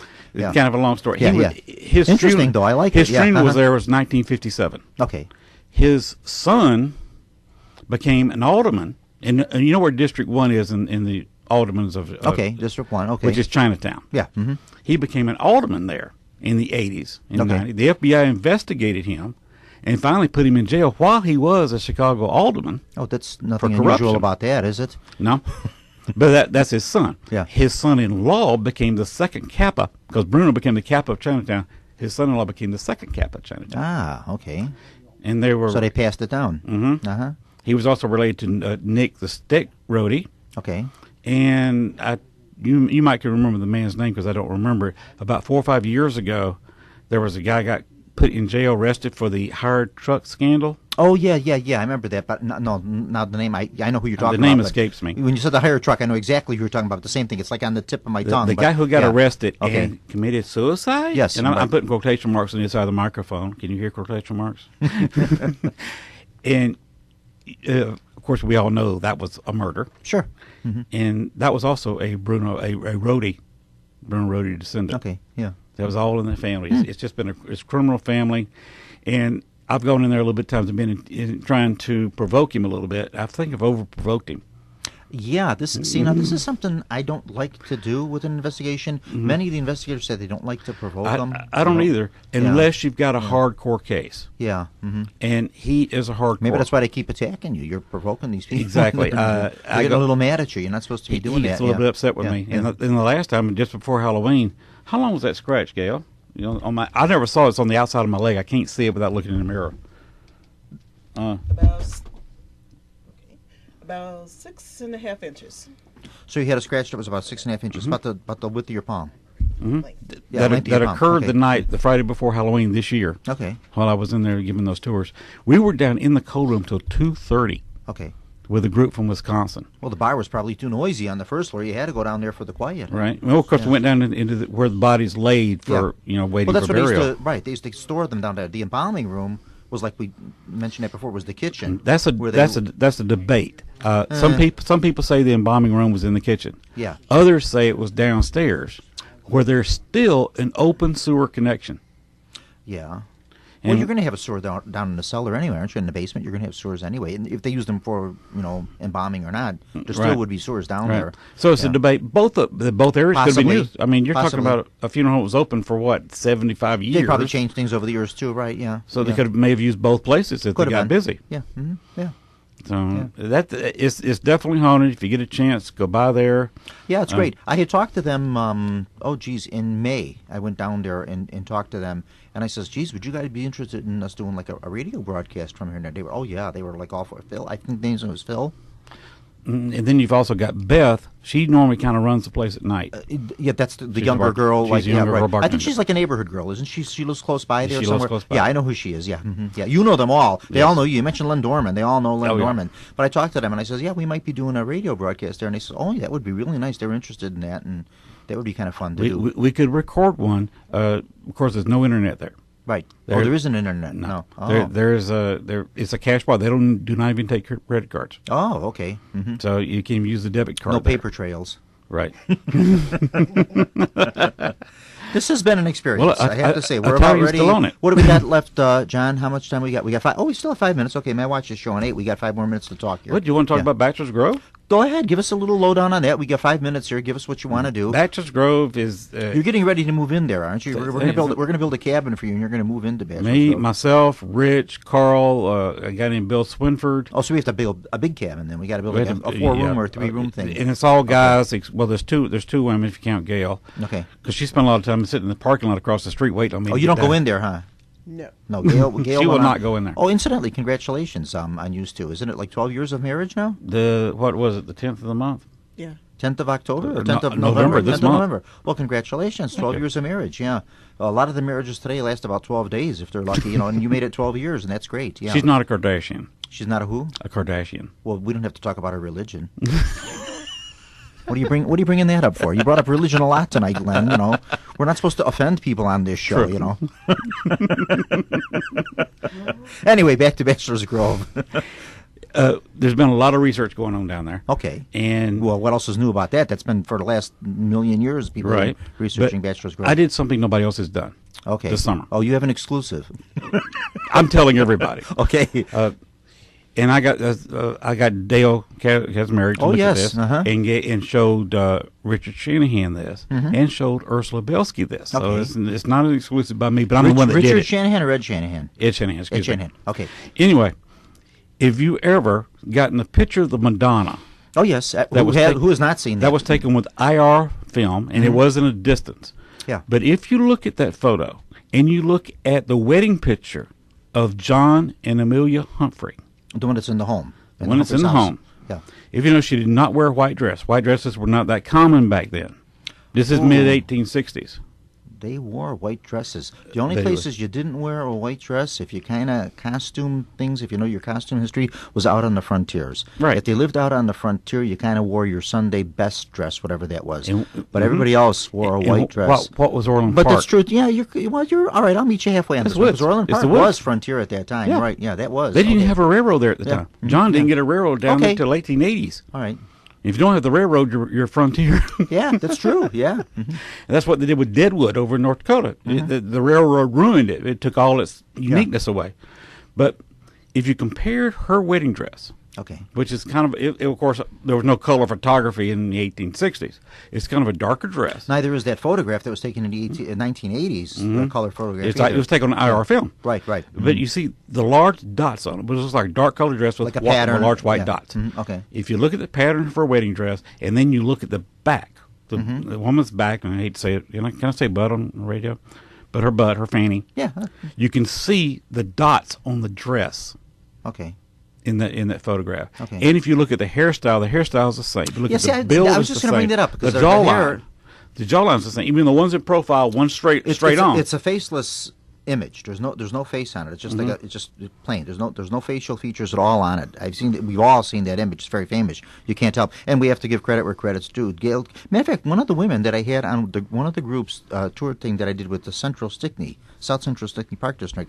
Now, she was with us on the group, and she said, I have to tell you this. She says, now, I forget this. I don't know if I'm getting this right or not. Either she herself took that photo or it was taken by Dale Kazmarek. But in any event, she said she was there when they took the photo. But I'm not certain if she said she took it or if Dale himself took it. She took it. She took it. Okay, she was the one. Even Dale says that. Yeah, okay. He admits that it was a person. Yeah, it's a very famous photo. But see, the thing I have trouble with that is, and it's a great theory, but I just have trouble. The hair is very short. It almost looks like a bob style. women did not cut their hair like that until the 1920s. And the dress, if you look at the dress, even when she's sitting, pinned back, you think it is? It's See, all to me, pinned it don't back. look that way. I don't know. I might be wrong on this. I'm not an authority on women's dress and women's clothes. But also, too, the dress, for the length of the thing, it looks almost like, now, of course, she's sitting, but it looks like it's almost like mid-calf. It doesn't go floor length. And at that time, dresses most certainly would have been all floor length. Yeah. She may have pulled it up a little bit to sit down. Possibly. I don't know. I'm just a little wood into the fire here, so to speak. Yeah. But if you compare those two photos, it's the same dress. Yeah. And that's why we're thinking, and Edward Shanahan has confirmed this, talking to Amelia, if you can believe we actually talked to Ghost, and she confirms that it is her. Okay. And I've got on recordings myself, both Amelia, John Humphrey, her husband, and Libby May, their firstborn, who died at 11 months and 4 days in 1865. Right. And that was Amelia's firstborn child. Her next two children also died at less than 3 years old. One was around a little over a year. They had five. Was it five total that they had, or more than that? They said more than that to count the ones that passed away. We have a minute to go. Len, thanks. Gosh, Len, this has been it's always so interesting. That's why I love having you on here. You never know what's going to happen. We had some experiences here tonight. Like I say, we're going to try to check this out a little further. We'll keep you posted if we have any further developments on that. And we have to say thanks to Richard Crowe. Thanks, Richard Crowe. Thank you so much for all that you've done for everybody through paranormal. Rest in peace, dear sir. And thank you so much for everything that you've done for everybody in the paranormal field here. Len, thanks a lot. You're always welcome to come on here anytime you want. Gosh. That's always fun. Gail, nothing to say? No. Gail doesn't have too much to say, but thanks for coming, Gail. Thanks for bringing the cookies. Maybe the cookies were the thing that brought the entity in here, whatever we had in, huh? Mm-hmm. Yeah, they might have been it. And Mr. Wally Dvorak? Dvorak. And Mr. Carl? Kochman. You're welcome to come back anytime you'd like in the future, gentlemen. The invitation stays open. And sorry you couldn't make it here, and I hope it's nothing bad. I hope no one was ill or nothing storm-related. And everyone say a prayer for everybody that had trouble with the tornadoes here, for the towns that all got hit by those tornadoes there. Just keep them in your thoughts and prayers. They need a lot of help there right now. Washington, Coal City. Yeah, all the little towns over there. Yeah, really a mess. Yeah, horrible. And just keep them in your thoughts and prayers, and let's hope for the best for them, for a speedy recovery and everything. And thank God that the death toll just wasn't more with that. We don't want as far as I'm concerned, one is too much, but thank God it wasn't more. It could have been a lot worse than it was. Yeah, they got lucky. Yeah. Thank you so much, everyone. I'm going to be my own little personal plug here. Next week, Monday night at 6:30, I will be at the Bridgeview Library. It's at 7840 on 79th Street there in Bridgeview. And I'll be doing a talk there on the Kennedy assassination with a little bit of the paranormal about that. And it's free. Just show up there and come down. They have a big lecture room. Just come down and listen, talking about the Kennedy assassination and kind of a psychic connection to that. And we will be doing next month's show. I'm not certain when in December we're going to do that, but we'll have some Christmas-themed ghosts on that one. We'll be talking about that, the Christmas tree ship, and a little bit of Charles Dickens and that kind of stuff. And we'll see what else pops up here and who else comes in for a visit. Oh, really? Yeah, we'll see what happens. Thank you so much, everyone, for listening. It's been it's a joy doing these shows. Thank you. Bye-bye. Thank you.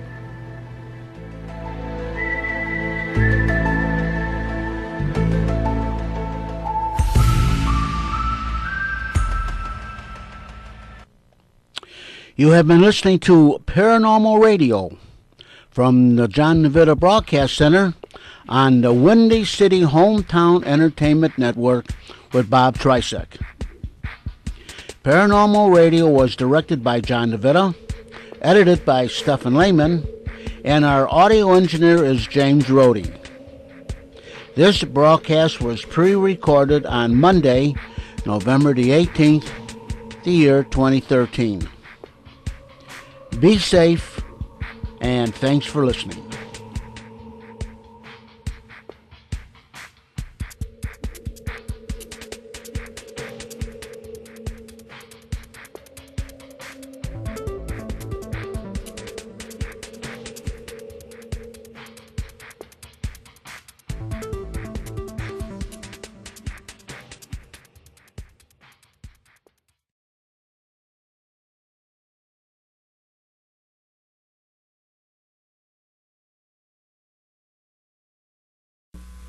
At the end of this abandoned, overgrown road lies Bachelor's Grove Haunted Cemetery, long considered one of the more haunted cemeteries in the Chicagoland area. Bachelor's Grove was a popular lover's lane from the 1950s to the mid-1970s. many legends and folktales that grew up around the place, including the story of the hook. A couple was parked out here one night when they heard on the radio that a lunatic had escaped from a nearby asylum. The lunatic had a hook for a hand. The young girl was so perturbed that she had her boyfriend drive her home. When he got out of the car to open her door, he found dangling from the car handle the hook. They had just escaped in time.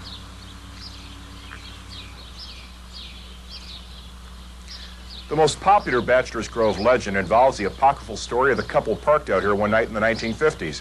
Parked on this dirt road, the young man told the young lady he'd be right back. He left the car but didn't return. Minutes would turn into hours. The young lady was very frantic when she began to hear strange scratching sounds on the roof of the car. She was too afraid to go out and check. By morning, a squad car making the rounds had discovered her. They told her to walk towards them and not to look back towards her car. Of course she did, and when she did, she found there, hanging from a tree limb, was her dead boyfriend, his ankle strapped to a tree limb from this old oak tree.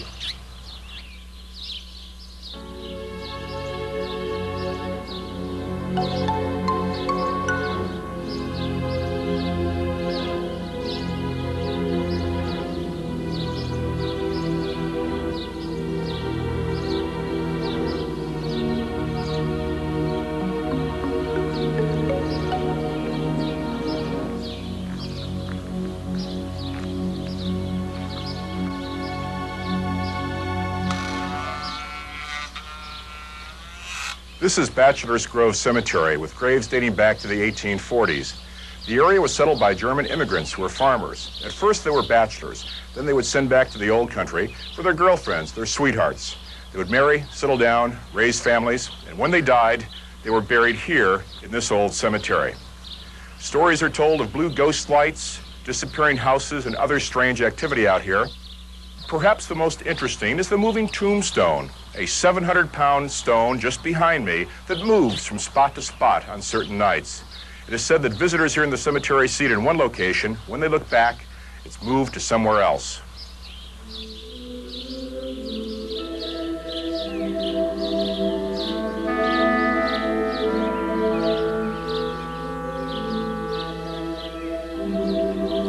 Sadly, in recent years, the cemetery has been the target of vandals. However, its reputation for being haunted is well-deserved. Cameras in Bachelor's Grove often don't get along.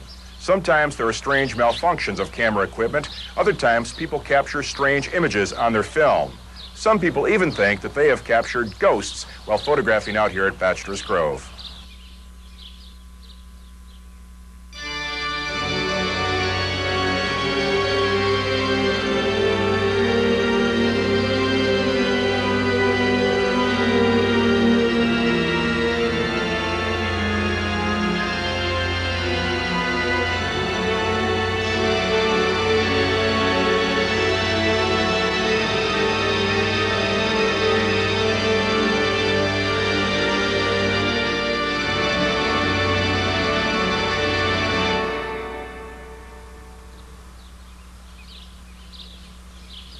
During the 1960s, Bachelor's Grove Cemetery was often haunted by a blue ghost light that would dance over various graves and stones out here by night.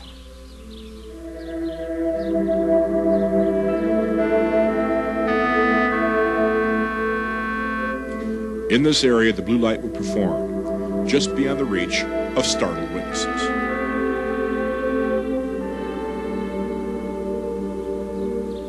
Here at Bachelor's Grove, many people have seen a house in the woods, an old farmhouse. It's been seen by people who only find out years later that there is no house here. It's called the disappearing house. It seems to have a ghostly origin. Among the many witnesses that I've found is Grace Nortman, who's with me tonight. Tell me what happened. Well, it was in the fall or winter of 1966, 1967. When a group, two couples went out to Bachelor's Grove. We had gone to a basketball game and a dance, and generally we'd go for ice cream or pizza afterwards. It was suggested that we go out to Bachelor's Grove. You had heard about the reputation? Oh yes, I had heard about it, and I didn't want to go. My date was not the driver in the car though. We did go out to the to the cemetery, pulled in. It's a small parking lot, and they turned their car, they backed into a spot facing the cemetery right here. And there was a house right about 60, 75, feet away from us. You saw it plainly? Oh, very, very plainly, very plainly. Looked like a large, old farmhouse, basically in good condition. 2 stories. There was a light on the first floor window, the front window. It wasn't covered with drapes. There were no blinds. There was some type of a transparent covering to the window, but it wasn't any type of a sheer or anything that I had ever seen before. And I found it puzzling, and I still find that puzzling. But there was a flickering light inside. At first, I thought it might be a TV. They were possibly watching TV, and that's when I started looking for the electrical wires.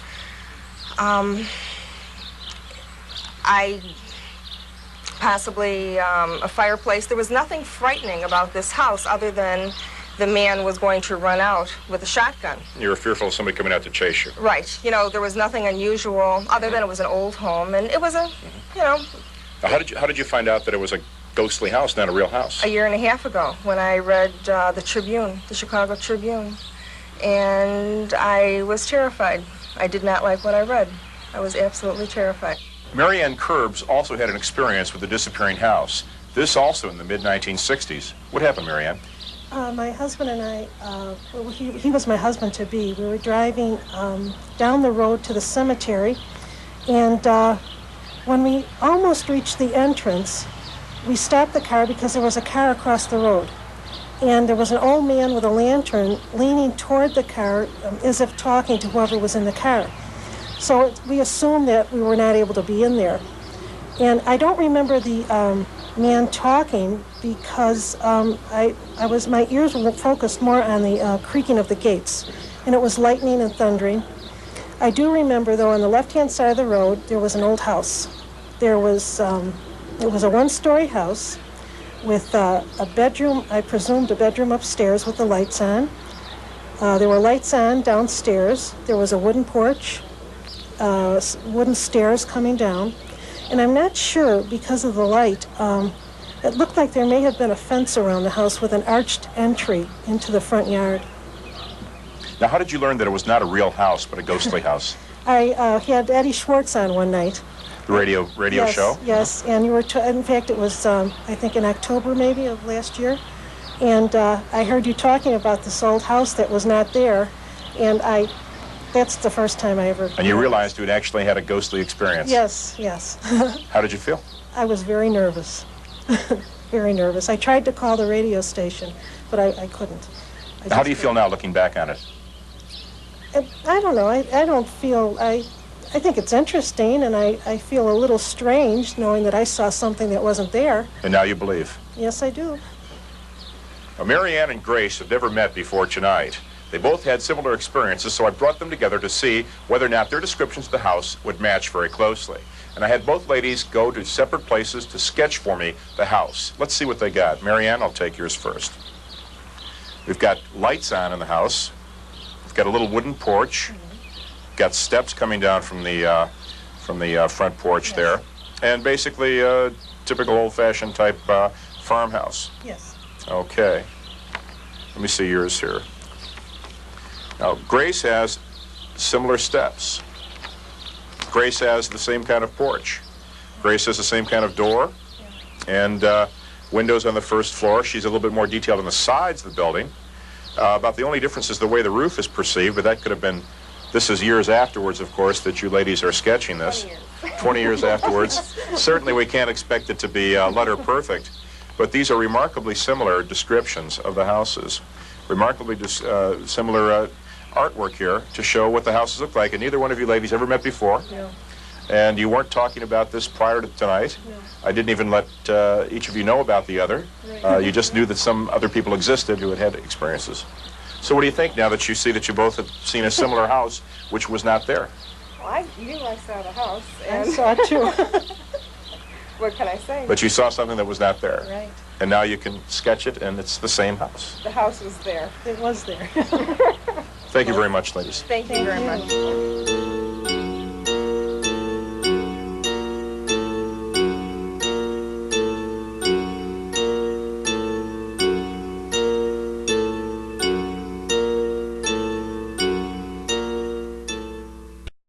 A project for a college, if I recall. It was for the geography department at DePaul University. How did it come to be? Well, the head of the geography department, back in the days when I was finishing my master's work there, was Dr. Hauk. He's still there with the department. And one day we just got talking about some of the unique tours that the DePaul Geographical Society offered. Waterway systems, geological formations, other perhaps more dull and textbook type tours. And knowing of my interest in ghosts and the unusual legends and tales around Chicago, Dr. Hauk asked me if I would put together a bus trip along the lines of previous tours sponsored by DePaul, but this time featuring the haunted and legendary sites. I put together a 5-hour tour. It was sponsored by DePaul, and that particular tour on October the 27th of 1973, the DePaul tour, left the campus with a full bus and a 200-person waiting list. Now, my discovery of Richard Crowe, I also believe, was in 73 or 74. It was in after the winter and into the spring, at which time I was asked by John Ziamek of the Chicago Sun-Times if he could come along with me on one of my investigations. And from that grew a very large, very long article in the Chicago Sun-Times. Which I read. Which was eventually syndicated around the country. You caught it at that time, got in touch with me, and we got together and discussed things, and we've been coming together ever since. That was a tour, or not a tour, but an investigation up in Kenosha County, Wisconsin, was it not? The famous Great Kenosha Ghost Hunt, as it was called. That was, is that 74? That was in 74. Mm-hmm. So we've been talking on the radio almost 10 years. That's right. Oh, that's amazing, isn't it? And I'll tell you, the stories are just... And we haven't run out of stories yet, have we? No, and I suspect we probably never will. The more people there are, the more ghosts that potentially there are. Is your mail level still running high with people sending you tips and ideas and pictures and things? All the time, Ed. As I mentioned just recently, I've been out a number of nights checking out new stories, new sites. There's always something new in the world of ghosts and the unexplained. What we will do, if you would like to write to Richard, get information about his tour, or have a photograph analyzed, or any kind of thing checked out, we'll give you an address in a couple of minutes if you'd like to write it down. Our number is 591-7200. I'm going to enter the telephone. Linda? Hi. Hi, you call WGN. Good morning. Good morning. I'd like to talk to Richard about images that he was talking about on leaves. Mm-hmm. There was a story going around in my family. My grandmother was permanently handicapped, and she was sitting on a bank near a river, and the tree roots gave out, and the tree had fallen on her.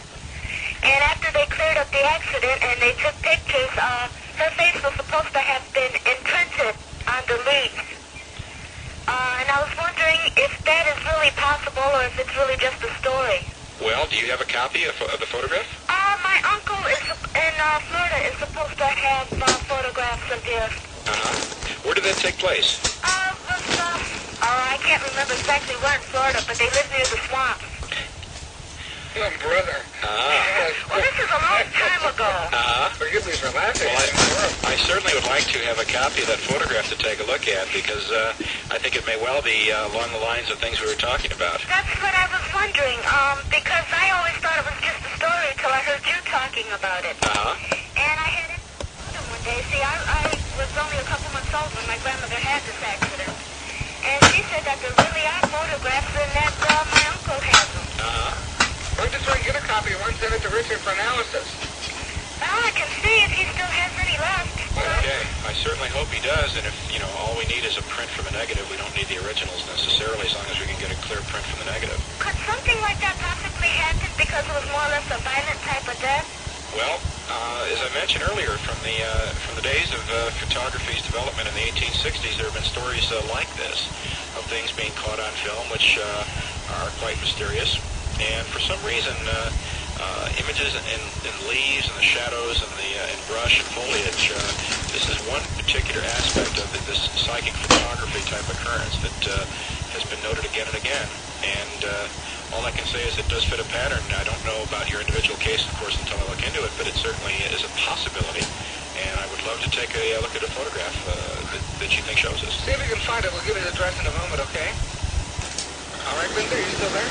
Yeah, can I ask one more thing? Sure. Is there a technical name for this that is easy to remember? Photo anomaly, well, that's really something. Photo what? A photographic anomaly is what I would prefer to call it.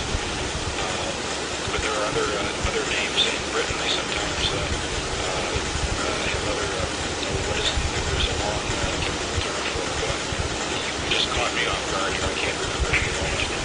Thank you, Linda. Okay, thank you. All right, that's a very, very interesting story. This is WTN, John. Yeah? You're on the air. Okay. Jeff, you know, Yeah. my wife and I and my grandchildren, we went to Geneva, Illinois. There's a picnic ground there. And we had a nice time there. We put one of our grandchildren on the swing, you know. And I had a Polaroid camera. My wife said, take a picture of her swinging, you know. I did. I took a shot of her swinging, you know. And okay, fine. But the slide came out, you know. All we saw was the swing. The grandchild was not on the swing. That sounds a little unusual. Yeah, you're talking about images being on a photograph. This is an image not being on a photograph. Did anything happen to your grandchild after that? No, nothing, no. But There's no other proof that because my wife is my wife's Mexican, very superstitious, very religious. She destroyed the photograph immediately. You know, how old was the child? about 3 or 4 years old. And how long ago did that happen? About 5 or 6 years ago. Yeah, and unfortunately there's no evidence of that. No evidence. I just haven't heard of anything like that. That's unusual. That's a curious one. It reminds me of the story some years ago. There was one of those popular paperbacks of an expedition somewhere to Java or somewhere like that, of the Ceylon or somewhere in that area. And they were photographing this beautiful dancing girl.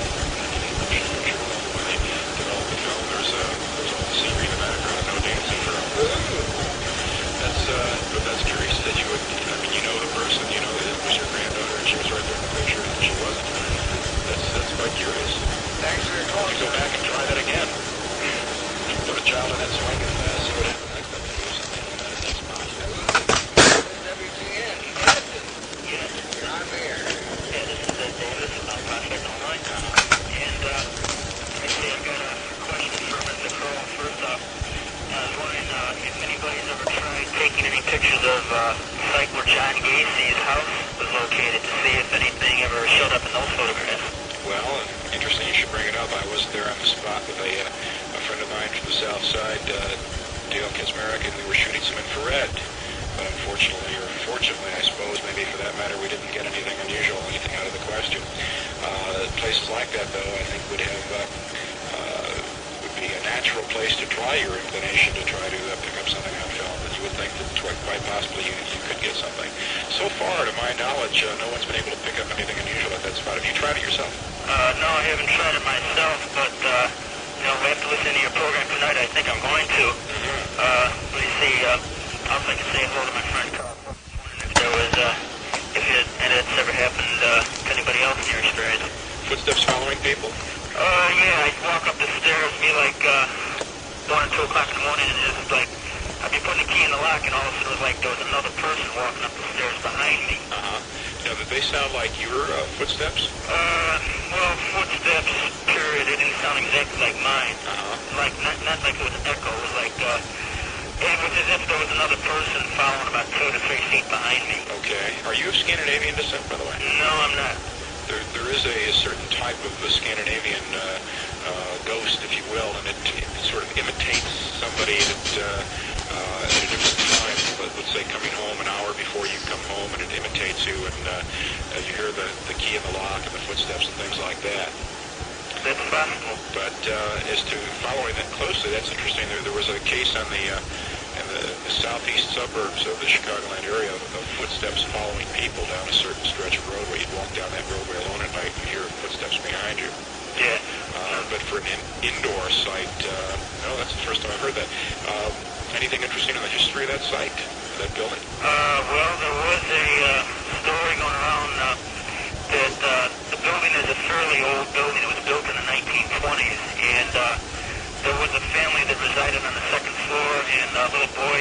died of leukemia in the house about maybe 10, 15 years before we got moved in. So, I don't know, it was the spirit of the kid or what. Quite curious now. Are you there much, that house anymore? Well, I used to live there. I don't live there anymore. But this time this happened, I was living there, yeah. Were you the only person that it happened to? Yeah, not my brother or my mother or my father ever reported ever, hearing anything like that. Well, why don't you keep tabs on it and see if it's still around and take some notes and find out when it happens, the hour, the day, and you might be able to discern some pattern to it. It always seems to happen between 1 a.m. and 2 a.m. I remember that much. All right, thank you, Ed, for some interesting stuff. Okay, thank you. Thank you. Bye-bye. Our number is 591-7200. Mitch? Hi there. I'll tell you, I originally called just to find out what that song was that you started the session off with. Good old-fashioned cool day. But I'll tell you now, see, I have a severe case of the DCT. Anything like this scares the devil out of me, and I will, right now, I'm in my bedroom with the light on, I will not go to sleep at night. And I would recommend that you not allow your laser arm to dangle over the edge of the bed of the room. Don't say that. The boogie now is going to be the laser drag you under the bed. You'll never be seen again. That's what I'm afraid of. This is no joke to me, but I'll tell you, Richard said something a short while ago. He said that there are a lot of things happening around us that we don't know about, and that's not something I want to hear. I want everything to be happy and cheerful. But anyway, the question I wanted to ask was, I had read somewhere about a story about a fireman who was washing a window one time, and he had to leave from his post there because there was a fire. And it turns out he got killed at the scene of the fire, but there was a handprint left on the window. Have you ever heard that story? It's a famous Chicago story, Ted. I think you probably heard that. It's a Ted Little story, in fact. That is something to do with the Chicago Fire Department. I forget the Union House where that happened. But that story is that he's traveling around the Chicago Fire Department for years as a firefighter education with anything the window and door would not come out. And I believe 7 years later somebody actually broke the window. From what I understand from Ted Little, the fire department historian, and of course there went the evidence. But it was there for a very long time, I believe. I've seen the photographs of the window with the imprint on it, and the unemployment coverage stuff up there. Yes, but that is a concern story. Yes, it is. Oh, okay. Well, I'll tell you, thanks for the kind of development of Step and Watch Door State when you turned this program on. I think that would be a big mistake. Like I said, these sort of things really give them a okay. And to make that simple question, what possesses people to go out and take photographs of tombstones? Well, it's a natural thing to do when you take my bus there. I put in my literature, bring your camera. I think we should underline that a few times now because of some of the recent ones that people have had. But it's just a natural curiosity, I think, of people visiting historic sites and interesting sites who want to have a photograph or two of that stuff. And as I mentioned earlier, there's many things going on, and unless it's brought to your attention that, hey, maybe you should look twice at your picture, your photograph, I'm sure a lot of people don't even pay close attention to it. There's probably photo albums full of ghostly images that people haven't even noticed as being unusual yet. Okay. Well, thanks very much for your time. All right, thank you. Thank you. One is our telephone number is 591-7200. This is Saturday morning. We've had a lot of rain. It's more common. Periods of rain, continued windy, additional heavy rain, even raining today, Saturday, highs in the 40s. Easter Sunday rain, Mr. Winter changes to west snow, high in the 40s. 39 right now out here. 59 is Midway, 41 along Chicago Lake, but very windy out of the east at 25 plus. Brown spots will fade. Use only as directed. My sister Michelle is very smart. She's always telling me something I didn't know. But I was ahead of her on Cure soap. She had never heard of combination skin until I told her about it. Now we both use Cure. Many women have what we call combination skin. That's because nature made certain areas of your skin ornate and other areas dry. Cure medicated soap is designed especially for combination skin. Skin that's part oily and part dry. Chimichurros.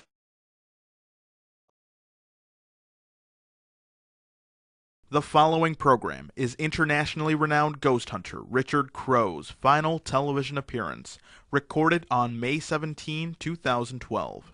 He passed away on June 6, 2012. Since 1973, Mr. Crowe took people on fascinating tours of the Chicagoland area's most haunted sites. Mr. Crowe was also a dear friend of RBTV, having appeared on several programs throughout the years. Rest in peace, dear friend. See you on the other side.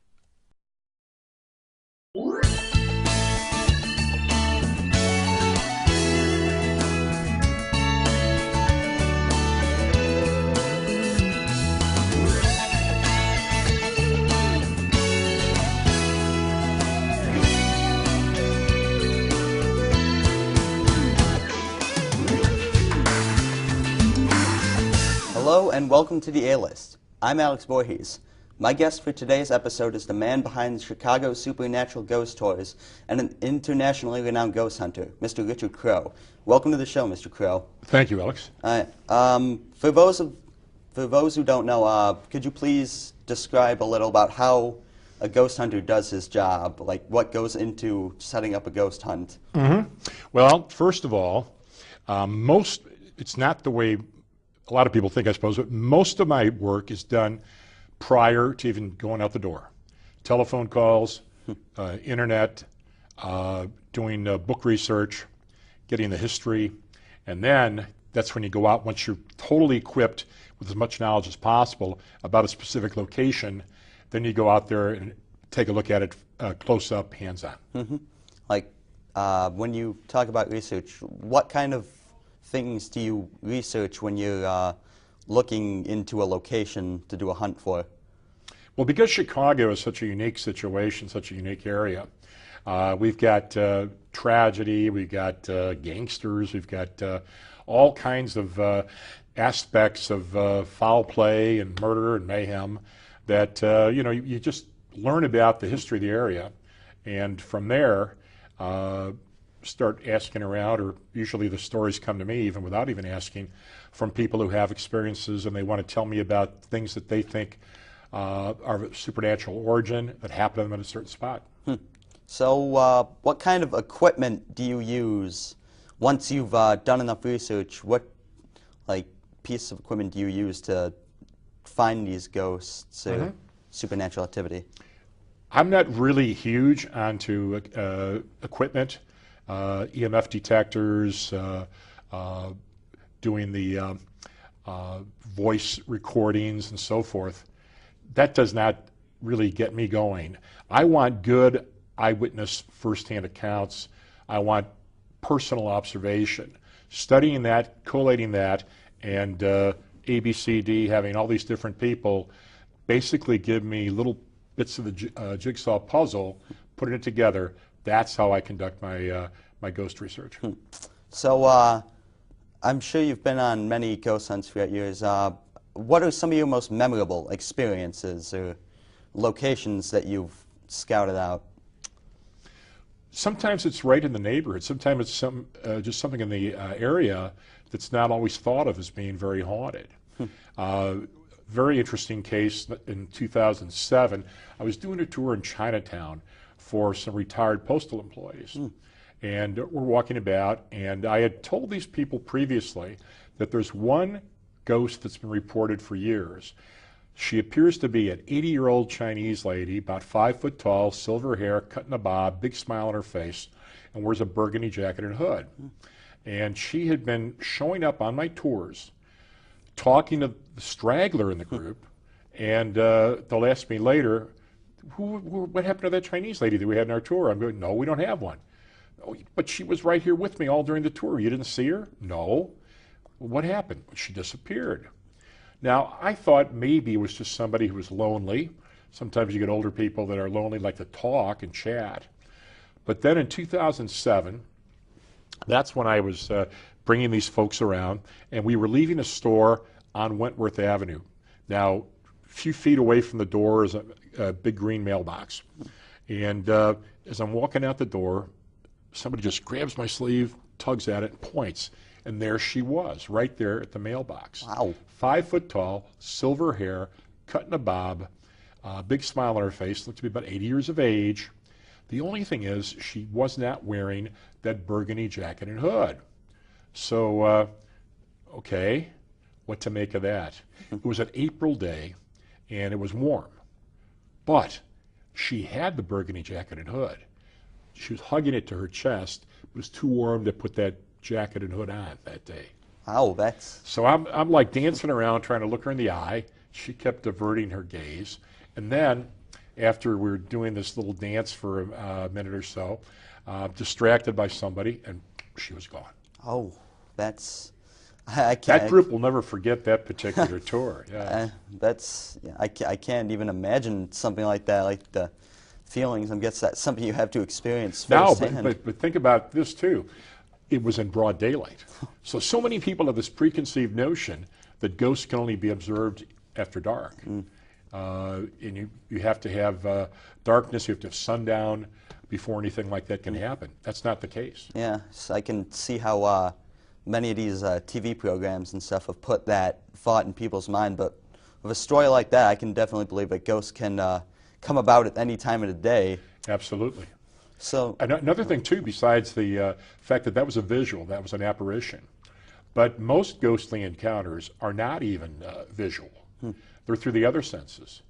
And perhaps the one aspect of the paranormal that's happened to me more than any other, in fact I'm pretty sure of it, is the psychic scent, where you smell something and there's no explanation for it in this world. And a very interesting example, I've always been fascinated by a man named Herman Schunemann, who was called the Christmas tree ship captain. And in the early 1900s, he'd bring down Christmas trees every year to Chicago to sell at the dock at the Clark Street Bridge, and he'd bring these trees down from the North Woods. But then, in 1912, and this is going to be the 200th anniversary this November, in 1912, his ship gets caught in a storm. Here he is, fighting his way down along the coast, along the Wisconsin shore, and he's got 15,000 Christmas trees tied to the mast, tied to the deck, and people are observing him as he's heading south. And they see him in peril, and nothing could be done to save him because he was out on the lake, and water was too rough to get out there. The ship was seen sinking lower and lower as ice would form on the ship and the cargo, and then he entered a fog bank, was never seen again. Well, so they don't have the body. They never found the bodies of the captain of the crew. But his wife, Barbara Schunemann, outlived him for two decades. And when she died, she was buried at Acacia Cemetery on Irving Park Road in Chicago. So on the tombstone, it says Schunemann, Captain Herman, and the date of his death, and Barbara, the date of her death.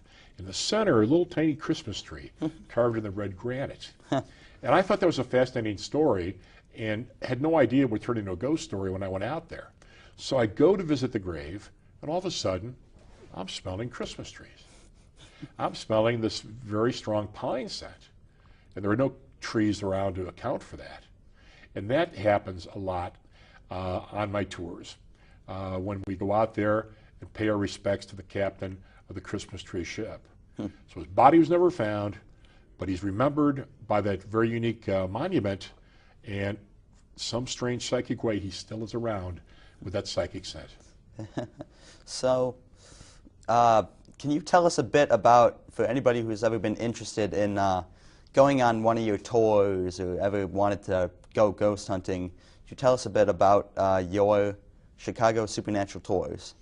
Well, I have a series of tours. I have a matinee tour, I've got an evening tour, a Devil in the White City tour, Chinatown tour, and we're coming up to the summer. I've got my Supernatural boat cruise. So there's a great variety. No matter what the time of year, no matter what your preference is, I've got a package that will fit your needs. So ghosttours.com is the website. Take some time, check it out, click on all the links, and you'll see the different offerings I have. Yeah, very cool. What goes into planning a tour like this? I mean, the preparation, the getting guests. Can you explain that a little? Well, tours sort of fall together on their own. It just, you immerse yourself in the subject matter, and then before you know it, you've got, you know, A, B, C, D, linking of different locations. Now, the one thing you have to do on a tour is to, at least my philosophy, is keep people entertained constantly. No dead air. As you know from TV, you don't want dead air. That's the worst possible thing. Definitely not. So I base my tours on 4-hour packages. And so 4 hours from the start, when I welcome people on board, to the time we're bidding everybody farewell at the end of the trip, I pretty much don't shut up, and I'm telling one story after the other. So you got to be able to space them things out so that there's going to be something for everybody. Plus, when you put together a tour, I think it's very important to have variety, because one person might not be into the gangster story. The other person might not be into the tragedy. The other person might not be into, you know, Resurrection Mary, the hitchhiking ghost, whatever. So you give variety, there's always something they're going to take with them that they're going to appreciate. And there's always one story that really strikes home, I feel, and that they're going to talk about for some time. So, in your many years of doing these tours, what would you say have been some of your favorites or your most memorable tours that you've given? Well, I've done tours to Salem, Massachusetts. I've done tours to New Orleans, and I've done tours to Gettysburg. Very history rich. Oh, yes, yes. And, you know, Gettysburg, I've always been a Civil War buff. And if any of your audience has been out to Gettysburg, Farnsworth House is a very famous landmark, and it's also a bed and breakfast. And Farnsworth is that building with red brick and all these bullet holes on the outside, because during the Battle of Gettysburg, the upper floor was occupied by Confederates, and they were firing down upon the town. And so you've got the Confederates up there, and the Yankee side was firing back, leaving all these bullet holes. Now, there's a number of ghost stories there about Farnsworth, and one that happened to me personally, so I'll never forget that, is when I was spending the night there, and I was in the second room from the front, from the street. And we were out all day visiting different historic spots and all that, and got back, we're all dead tired. So I go to my room, my friends went to their rooms, and I just plop into the bed, and then I start hearing outside my door, just pacing somebody back and forth, the footsteps outside the door. Wow. And I'm going, well, that can't be any of our group because we're all dead tired. Who's out there pacing back and forth? They're going back and forth, back and forth. And then I remembered the story that they told us earlier. This was not Civil War, but post-Civil War, but about 1900, there was a little boy who was struck and injured severely by a horse and wagon right out in front. So when he gets knocked down by the horse and wagon, they bring him into the closest building, and they put him up in the room next to mine.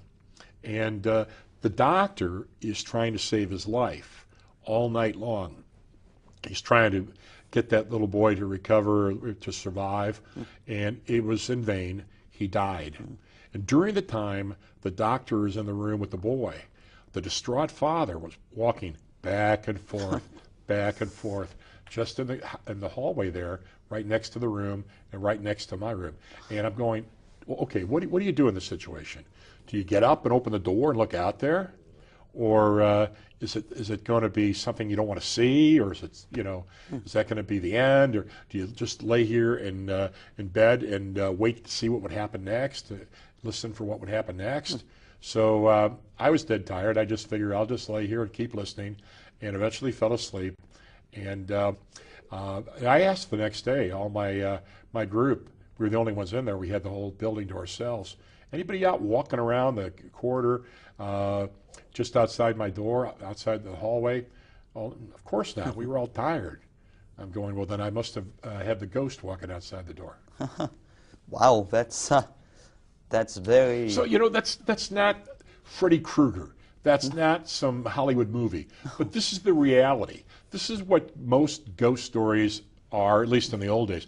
The movies today really rub me the wrong way sometimes because they too much special effects and all that.